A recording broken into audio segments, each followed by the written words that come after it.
Greetings, colleague. We're now going to take up the fourth topic, session 4 of our workshops that we started some time ago.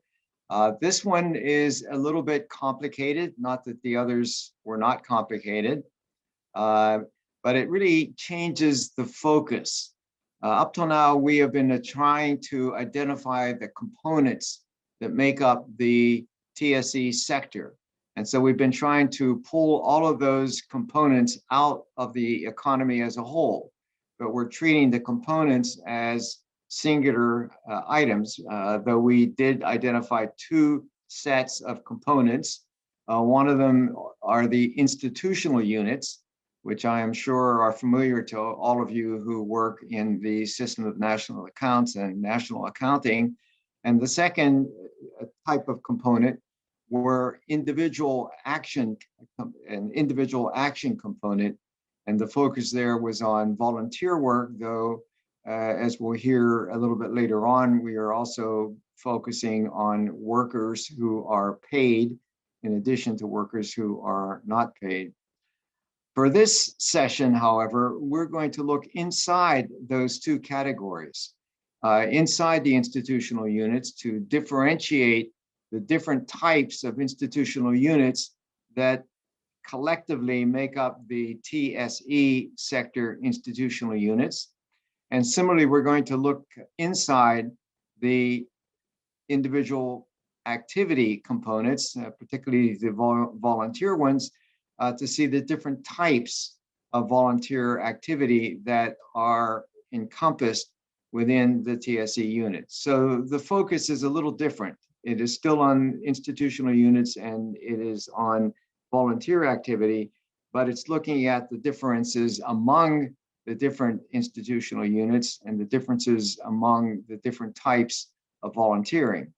So that's one big level of difference. But beyond that, we're going to find that there are a variety of options for classification.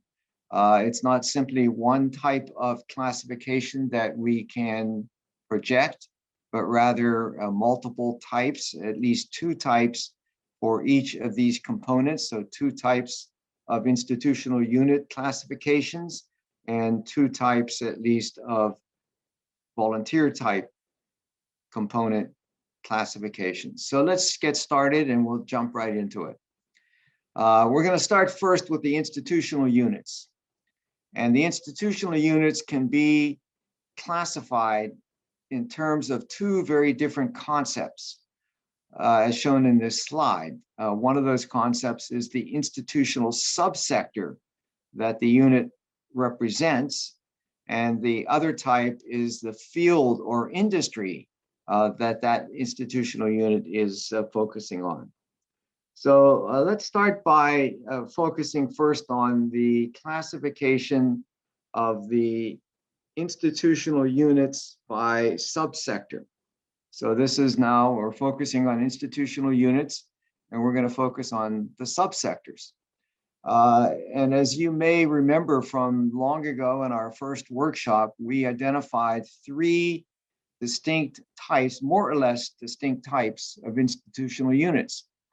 There are nonprofit institutions, already well known in the national accounts world, but there are also cooperatives and mutuals, and then this new type of entity that has appeared on the stage in really recent years, maybe the last decade, social enterprises. And just to cause us extra difficulty, within the nonprofit institutions, there are also allocated frequently cooperatives and mutuals and social enterprises, which satisfy all the criteria of being a nonprofit institution, despite the fact that they may have a legal standing that identifies them as cooperatives or mutuals or as social enterprises. In other words, some cooperatives are also NPIs, and so are some social enterprises, and they may even have the legal status of a nonprofit institution in some countries. So we have these 3 types of institutional units. And the question is, how do we go about identifying them?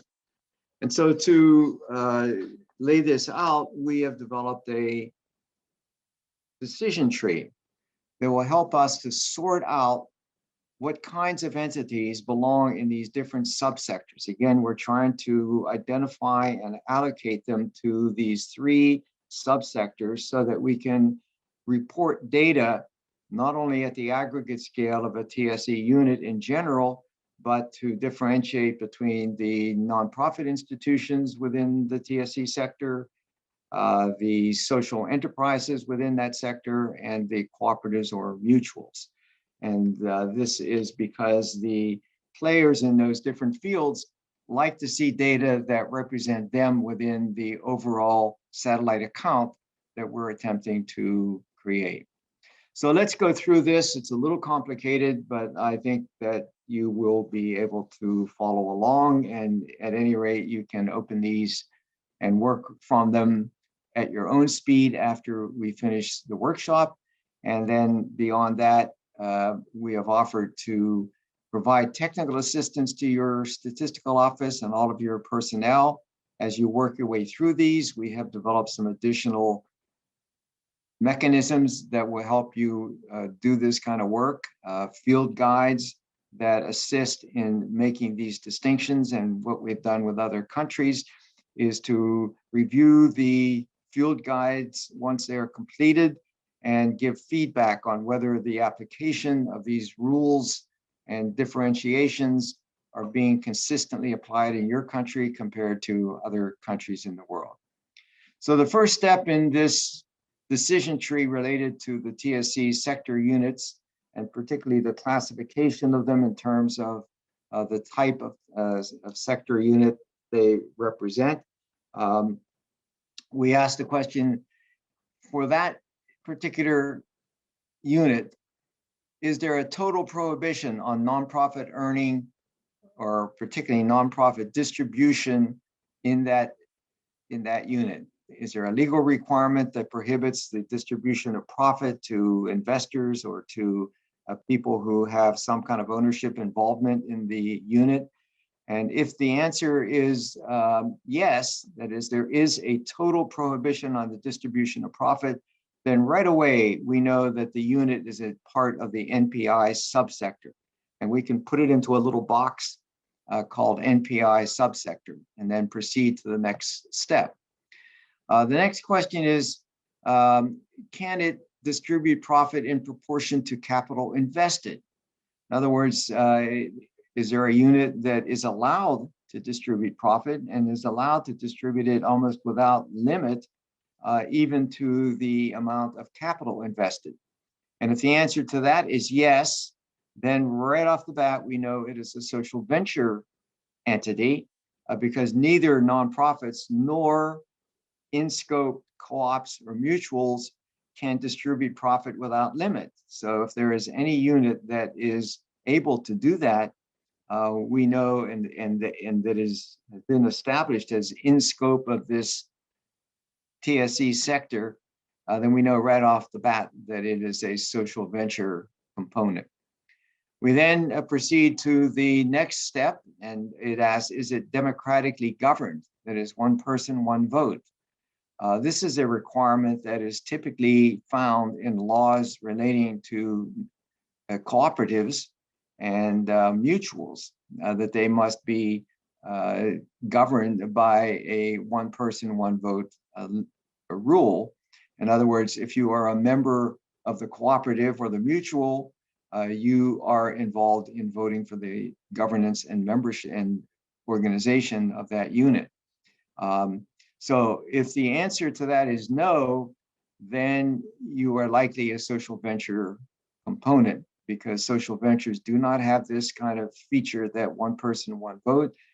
They can be owner-controlled units, but serving a public purpose. They have to meet the general TSE qualifications, but they are allowed to have individual ownership of the venture. But that's not true of cooperatives. So if the answer is yes, then we have reason to believe that the unit is a is a cooperative. And then the next line are members, both owners and customers. And here again, there's a real difference between social ventures and cooperatives. In cooperatives, the members are the owners of the cooperative, and they frequently are also its customers. So for example, a production cooperative or a marketing co-op, let's imagine that you are a cotton farmer and you produce cotton and you take it to the mill to be processed. The mill can be a co-op, and you are, as a owner of that cooperative, as a member of that cooperative, are part owner, and therefore you are both a member and a customer of the cooperative. Social enterprises do not have that characteristic. They look a lot like private businesses, but they're private businesses serving a public objective. So if the answer to this is no, and you are looking at a unit that is a TSE in-scope unit, then that unit is very likely a social venture unit. And then we go on, is it oriented to provide services to members at cost? Again, this is a feature that is caricatured of the co-ops and mutuals. It is not a feature that is characteristic of social ventures. So if you end up saying yes to that as well, you've answered yes to 4 different questions, and each of those questions has a characteristic of a cooperative or mutual behind it. And therefore, you can conclude that any unit that gets a yes at each of these steps is a cooperative or mutual component of the TSE sector. So what this decision tree allows you to do is to sort out the nonprofit institutions. You do that in the first step. To sort out the social venture subsector units. You do that on the second and third and fourth and fifth steps. And then what's left essentially is a type of unit that we can pretty well certainly conclude is a cooperative. So this is the first step of the first type of differentiation, first type of classification that we are able to carry out. It involves having a fair amount of material and information about these different components, about these different entities, these different institutional units. Once that material is collected, then using this decision tree, you can pretty well get a handle on which of the units that are in the TSE sector fall into these different buckets in terms of their type, their subsector, as opposed to their field. So now we turn from the subsector allocation and classification of institutional units to the second type of classification, and this is the classification by field or by industry. And here again, just to keep things complicated, we have 2 types of options here for the classification of institutional units by their field of activity. And essentially, what the difference is between these is that there are certain general classification schemes that are already built into the SNA. You all know them. They're the ISIC classification, the International Standard Industrial Classification. We're now up to revision 4 of the ISIC, and many countries just use that. But there are also some other ones. There's a separate European classification, NAICS Rev 2, and then there is a North American industrial classification, NAICS, NAICS. These have modest differences among them. They are fundamentally very, very similar. ISIC and NAICS and NACE are virtual identical classification structures. All of them really are classifications by the field of activity or by the industry. And they have many advantages, particularly because they are also used in the rest of the system of national accounts, which facilitates the comparison between the TSE units and all the other units that are in your economy and covered by the system of national accounts. The problem is that they don't do such a great job in differentiating features that are really characteristic of these third sector, these TSE sector units. And for them, in the early days of our research, we found that there were really pretty significant limitations in the Rev 3, Revision 3 of ISIC. They simply bundled too many things together to be able to differentiate at a fine enough level of detail the different industries and fields that nonprofit institutions participate in and are involved in. And therefore, it was very difficult to differentiate and clarify the components of the nonprofit sector. And the addition now of these third sector institutions, namely cooperatives and mutuals and social enterprises, that's become all the more difficult. And so we developed something called the ICNPO, the International Classification of Nonprofit Organizations. And then in the development of the 2018 UN Handbook, which is what we are focusing on now, we elaborated on that to pick up the other types of units. So it's now called the ICNP/TSO classification, the International Classification of Nonprofit and Third Sector Organizations, ICNP/TSO. So let's look inside a little bit these different classifications, beginning with the NAICS Rev 2, which is a standard in all of Europe and is, I think, used in other parts of the world as well. It has different levels of aggregation. The one that's shown here on this slide is the section level, the major fields. And just for sake of understanding what's going to come next, I call your attention to section Q, just one of these sections that is included in this structure of accounts. And you'll see one of the difficulties of it from the point of view of the TSE sector, because it bundles together in just one major section all of human health and all of social work activities and social services. And this is an extremely broad array. Human health alone has got multiple kinds of institutions, from nursing homes to hospitals to doctor's offices.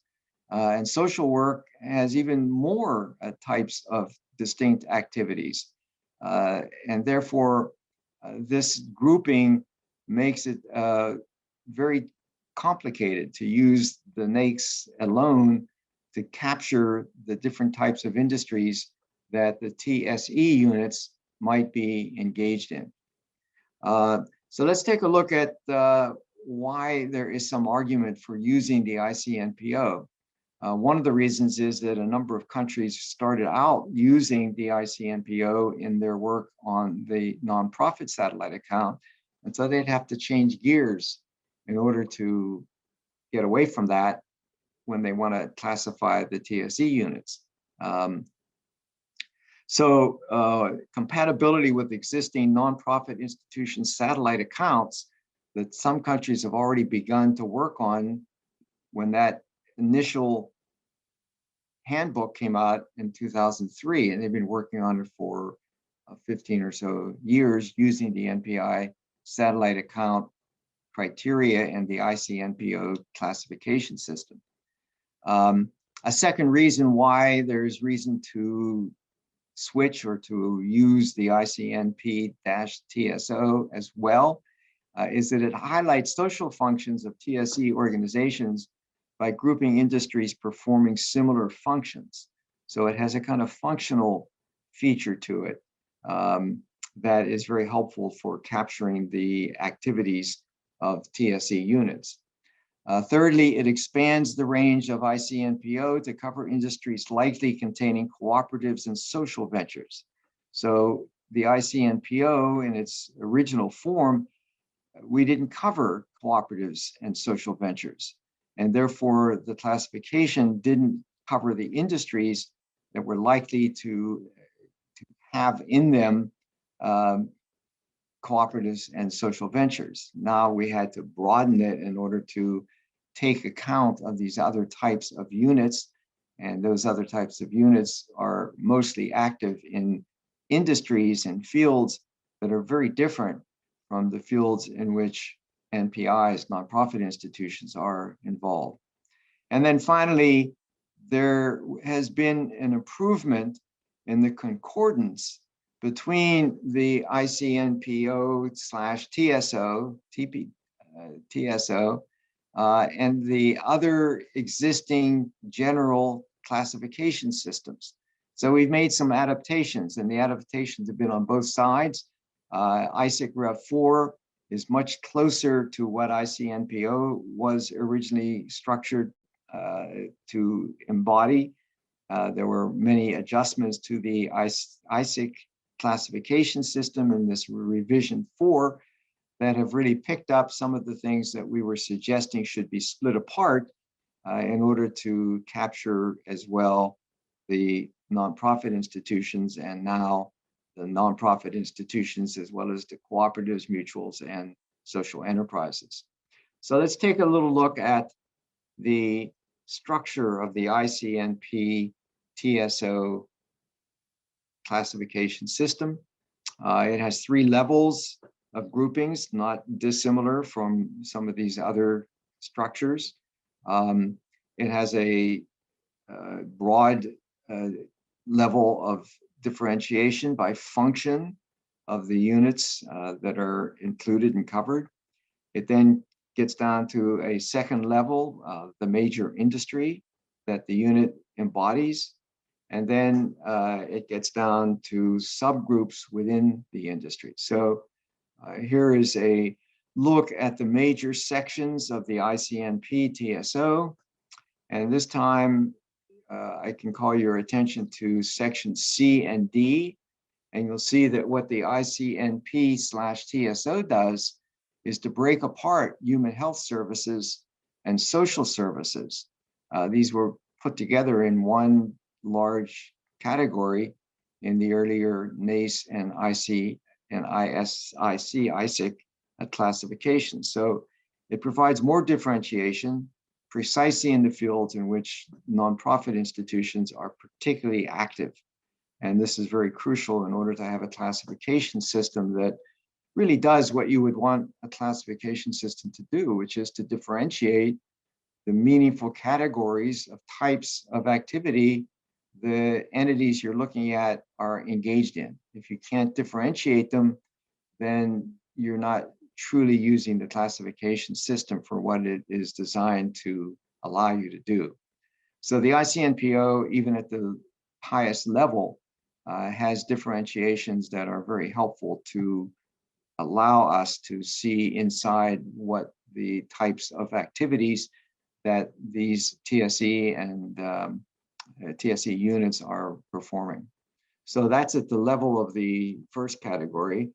This next slide shows you the next category level of differentiation. This looks within the section C, which we saw before at the human health services, and it identifies 3 categories of those services.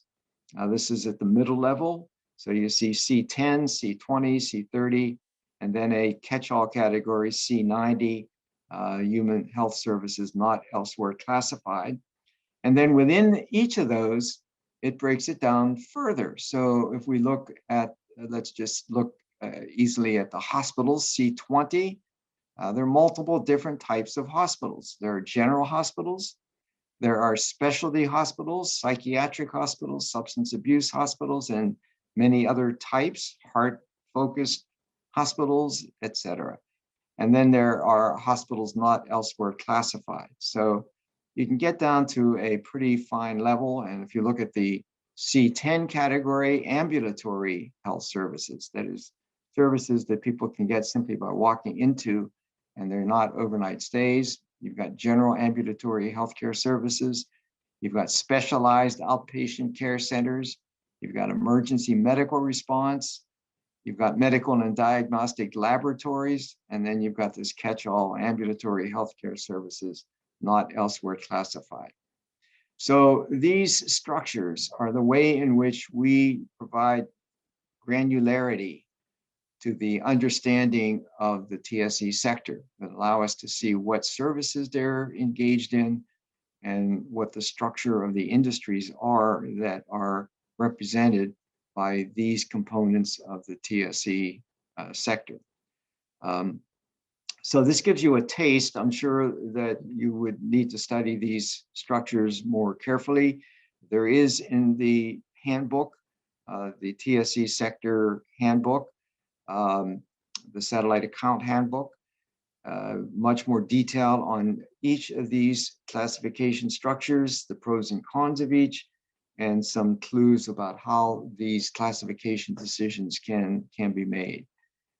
There are also crosswalks between these classification structures and both ISIC and NACE and NAICS, which are the most commonly used classification structures in the world. The more we can be similar in the classification, the more we can draw comparisons across countries as well as across the different components of the economy. So let's turn now from the classification of institutional units and take a look at what we have in mind for what the handbook has in mind for the classification of the other component of the TSE sector, which is the individual activity and particularly volunteer work. And here again, we have two types of classifications possible. The first is very similar to the industry classification in the institutional unit universe. And obviously, we can only apply that to the organization-based volunteer work because it's only at the level of institutional units that you can apply these industry classifications. You cannot apply that to an individual volunteer, for example. You could not say that that person is a particular, in a particular industry. So the two overlap in terms of the industry classification. So whatever you do in the case of the institutional units in terms of industry, you can also use the same structure for getting the industry of the volunteer effort. But the other type of classification system in volunteer arena is the classification by occupation. And this is very different. It's the kind of work that the person is doing. And if you remember back to what we said last time when we were looking at volunteers, we were also interested in the value of volunteer time. And the way we got to the value of volunteer time was to see what kind of occupation the volunteers were engaged in, what the average wage is for that occupation. And then we apply that average wage to the number of hours in order to come up with the value of the volunteer work. This is our replacement cost measure of the value of volunteer work. And so there are some standard occupational classification structures.